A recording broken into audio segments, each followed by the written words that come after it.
Sound the alarm. There's a new coding model out there. This one is coming from Cursor. It's bundled into their Cursor 2.0 announcement, and they call it Composer. Now, if you're a subscriber here, you know the drill. You know what we're going to do. And if you're not subscribing, boy, if you don't, click the button down below so you don't miss out on upcoming videos. That said, let's get into testing this model and see how it does with producing code and the security of it.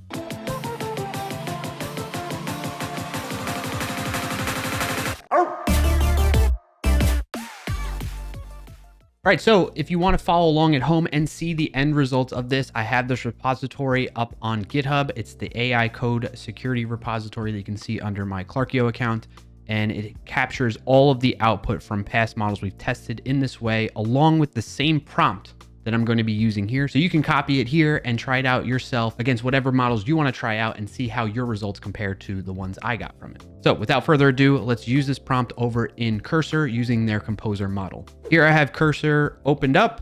I have the AI panel opened up as a text editor, and I'm going to paste in my prompt. Make sure that I'm on the Composer model, which we can see here is Cursor's first agentic coding model, as a 200,000 context window, and it only costs 1x per request that you send to it. Let's send that in there and see what it does. Now, if you're not familiar with the prompt that we give here that we've been using consistently, is we're asking the model to create a secure note-taking application using JavaScript and Node.js. We emphasize that it has to be secure, otherwise I'll be fired. My job depends upon it type of thing, to try and give higher stakes to the model so that it takes the security aspect of the code that it's generating, the dependencies it uses, very seriously and chooses wisely. So with that said, it's working crazy fast. I'll tell you that right now, compared to other models I've used in the past. It looks like it started out writing up its own to-do list. I'm using it in agent mode, and it's already gone through all 8 to-dos. Set up project structure with package JSON and dependencies, create a secure express server with security middleware, implement database layer with parameterized queries, create authentication system with JWT and bcrypt, have CRUD routes, create, read, update, delete routes with input validation and sanitization. It's kind of hard reading crossed out to-do lists here, text here. Add security configurations like secure headers, create front-end interface for note management, add environment configuration. I think it's done already. Like that was like seconds. Holy cow. So right off the bat, quick review of the Composer model with Cursor. So fast. Normally it takes a few minutes and I pause the recording, but like that all just happened with me explaining the prompt in a few seconds. All right, let's see what it did. This is gonna be one of our fastest review videos ever. Security features, we saw JWT-based authentication with 24-hour expiration. I don't think I've seen other models call that out in the past. They might have done that, but they never called out the expiration of the JWT tokens that it's gonna be generating. We have input sanitization with express validator. We have seen that in the past. HTML escaping in the front end, that's good. Content security policy headers via Helmet. We've also seen that in the past. We'll see what kind of policy you put in place though. Cores, cross-origin resource sharing properly configured. Payload size limits to 10 KB. That's an interesting, okay. Error handling without information leakage. That's nice to see. I don't know that we've seen, I might be wrong on this. And those of you that have been following along with every video we've done reviewing these models, I don't know that I've seen it at least called out, let alone implemented in such a way. So that's nice to see. And database connection pooling with timeouts. I don't think we've seen that in the past either. I'm leaning very positive in my experience with Cursor, especially how fast it was. All right, here's the overall structure. We'll step through that a little bit. Next steps, npm install, set up a PostgreSQL database, set up environment variables for that, and then start it. All right, I'm gonna go through and set this stuff up, and when we come back, I'll show you it running. All right, jumping back in really quick here as I'm working on getting this set up. One thing to note that is a bit of a flaw in what Composer did here is it's saying that there was an env example file, but if you look in the folder structure and project here, nothing available in that regard. So I'm gonna have to manually create that. Not a huge deal. A little bit of concern there that it missed that, but so far still pretty good. One thing to note that maybe caused that to happen, that missing .env.example file, is that in the Cursor ignore, it must be indicating that the AI features are disabled for those types of files. So maybe that's why it didn't create that. So just something to note there. I got the application set up and running. It's connected to a PostgreSQL database, and I ran it on localhost 3000, and this is what we see. It has the typical AI purple that you tend to see when it chooses its own style and designs. It has a login and a register button. However, when I click on register, nothing's happening there. Error, executing inline script violates the following content security policy script self. Okay, and some more of that. So the content security policy is causing some issues with loading resources, apparently. So it didn't quite set up the content security policy in a way that it's strict enough for security purposes, but allows the things it expects to run and load as part of this application. So we might have to tweak some of those things to get things working. All right, so really quick, let's look at what's causing that error on the browser right now. And it's due to that content security policy that Cursor's composer set up, which it's good that it's using a content security policy. However, it didn't quite get it right in the sense of being able to enable the application to run in the way that it wrote it, which is a key part here. So looking at the way it wrote up the content security policy, it defined these directives in it. The first one is the default source, which is the fallback essentially for a content security policy. When a browser sees that a website is requesting resources from somewhere, whether it's from the host of the application, that domain, or externally to something else like Google Fonts or something like that, it's going to check the content security policy to see if that domain is enabled or not. So by defining that to self, it enables the web browser to access resources from the domain that this website is hosted from, which is fine. Style source, it set it also to self, but then it's enabling unsafe inline for some reason, likely because it recognizes that it has code in the HTML with inline styles being defined on an HTML element. Let me show you what I mean in case you don't fully understand that really quick. All right, here we are in index.html, and we can see that for this particular HTML element, small, it set inline styles for the color of it, display block, and a few other pieces to that right there, which is interesting. It chose to do that because in other situations, it chose to use a class to define the styles for that element. So not sure why there's mixing and matching going on there from Composer, but in any case, it got that right, that it needed to enable that in order to do those inline styles in HTML. And then when it comes to script sources, JavaScript sources, it only defined that to self.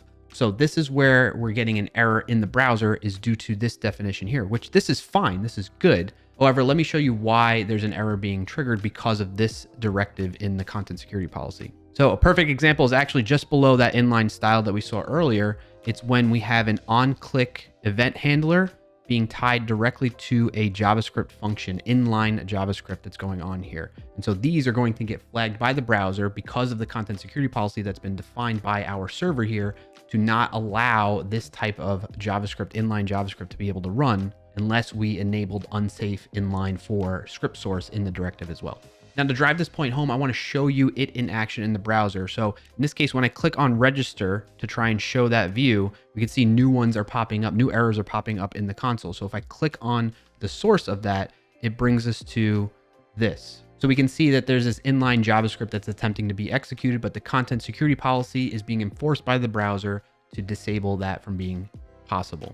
Now that you understand the content security policy and why that is causing the error, I'm going to turn that off for now just so we can explore the application a bit further. All right, I've successfully commented out that code that defines the content security policy. I restarted the server and refreshed the page. And now when I click on register, we can see that the view does work out here. I'm going to put in a username of Clarkio. I'm going to say clarkio@example.com and just make up a password. All right, now I'm going to try and create a note. I'm going to say note 1. This is a test note. Let's try and save it. That worked. That's nice. Flowing well. I can edit it, change it with an edit to it, update the note. That did indeed update the note. Let's do test 2, make something in there. So we have 2 notes. I want to delete the first one. It's confirming. So it's got a lot of functionality built into it. Let me get this out of the way so we can see it in full screen. And let's log out. Let's see. Oh, that's interesting that it came back here with the registration form like this. Let's try log in. Clarkio@example.com. Password. Login. All right, login is working. I'm glad I remembered my password too. It's a functional application with the one exception being the content security policy. But again, we can iterate on those things and have the model fix itself when we give it instructions to do so, to define a better content security policy given the constraints in the code that it's trying to write. Speaking of a content security policy, let's scan the application for the open source dependencies to see if there's any vulnerabilities found in those or introduced via those. And the code that it wrote, we want to scan that to see if there's any vulnerabilities that were introduced in that way. So we're going to use Snyk to do that. I have the Snyk extension in Cursor. It's going to scan the application and let us know about any issues it finds. Now, before I scan the project with Snyk, I'm going to put this back in here to give it a fair assessment with the content security policy in place. Just note that it's likely not going to work. If you try to pull this project down from the repository yourself and run it, know that you'll need to comment this out to get it to work again. All right. That said, I'm going to head on over to the Snyk extension view here. I'm logged into my Snyk account and I'm going to have it rerun the tests really quick. So right off the bat, we can see open source security, meaning our dependencies for the project that Composer chose to use to build out this application. No vulnerabilities found there, which is fantastic to see. I'm glad it chose packages and versions of packages that don't have vulnerabilities in it. One key thing to note with this is while these packages that it chose to use don't have vulnerabilities right now at the time of this recording, they can pop up in the future. New ones can be discovered. And the way we can be alerted to and aware of new vulnerabilities that pop up in our dependencies is by leveraging tools like Snyk. So with that looking good right now, let's check out the code security because we saw some issues come up there. In this case, the code that Composer wrote introduced 3 potential vulnerabilities that Snyk found for us. We have 2 high severity vulnerabilities in the server.js file and then 1 medium severity issue in the index.html. So we'll start off with that one. We have a DOM-based cross-site scripting vulnerability, which is interesting because in the summary that Composer gave to us, it called out that it was putting things in place to protect against cross-site scripting, but it looks like there is potential still here. So let's take a closer look at that really quick. All right, so what's happening here is the code that Composer wrote is iterating over the notes array. So the collection of notes that are stored and trying to show them in the UI, in the HTML. So it's assigning the value of this map that's iterating over them to inner HTML inside of a container div, I'm assuming here. Now, what's interesting about this is on the surface, we can see it's trying to escape HTML to prevent cross-site scripting. However, when we look at that function, I don't know if this is necessarily a robust solution to escape HTML. Maybe it's okay, maybe it's not. I need to dive into this further myself to make that determination. So Snyk is alerting us to this to look into further as a potential issue for us for a DOM-based cross-site scripting vulnerability. And in fact, it gives us the option to generate an AI fix using Snyk agent fix to help address the issue further. So that's one thing that was a bit of an issue from a security perspective in the index.html. Let's take a look at these other 2. We have a hard-coded non-cryptographic secret here. Avoid hard coding secrets. Let's see. All right, so this one is just alerting us to the potential that in some cases, if we don't have a session secret set in our environment variables, whether it's in production or in an env file that we're loading locally here, by default, it's using a hard-coded non-cryptographic secret. So we want to avoid that, and it's alerting us to that. Snyk is letting us know that this is not necessarily the best practice to follow, especially in production. You want to make sure you're setting this session secret to a cryptographic value that meets high security standards. Last but not least, we have cross-site request forgery potential issue here.